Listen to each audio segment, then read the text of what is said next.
Hey guys, in this video I wanna give a quick review about EndWar. Is it worth playing it, or should it be kept buried under the sand of time? EndWar is a game developed by Buggysoft and Funatics, released in 2008. Now, for the number of channels I follow where I can hear about old RPGs or this kind of tactical games, I haven't heard about this game in quite some time. There are two versions of the game. One is for PS3, which is a real-time tactic game, and the DS PSP versions, tactical games. I wouldn't consider them a direct RPG, but yeah, we are not here to discuss that. In both games we can see how they were influenced by a Western approach, where the story could be summarized as there are multiple conflicts that led the nations to create a system that is able to eradicate nuclear weapons.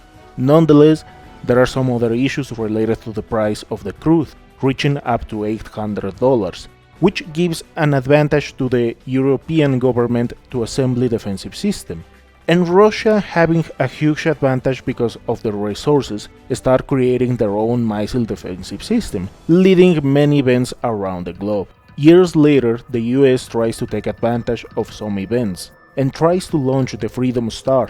However, things didn't go that well and it was destroyed. So this brought tensions between nations and World War III begins. Ironically, these parts of the story are better explained in the DS and PSP versions, compared with the PS3 entry, where they made a kind of heavy summary. It has its entertaining parts, but just if you really enjoy this kind of stories. I definitely enjoy several parts, but it is not that interactive or memorable unless you play each side to hear the whole conflict. For the gameplay, they are completely different. To end this part quickly, the DS and PSP entry are pretty much another Advance Wars. Some of their level designs are quite good, and as far as tactical games go, this one has a lot of units, but as many tactical games, some of their maps take quite the time to finish. And the PS3 is a bit more interactive because you give commands to your small units.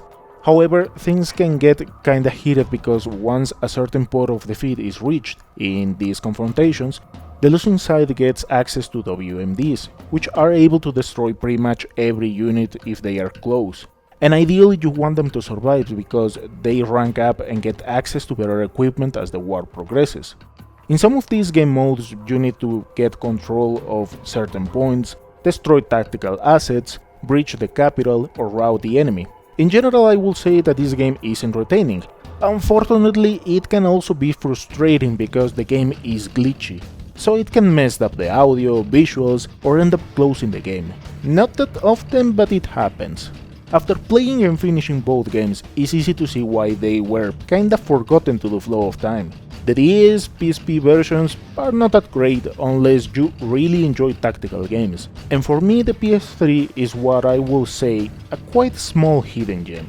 While it has some technical issues, as a real-time strategy game, it is worth playing it. Thank you so much for watching, and I'll see you next time.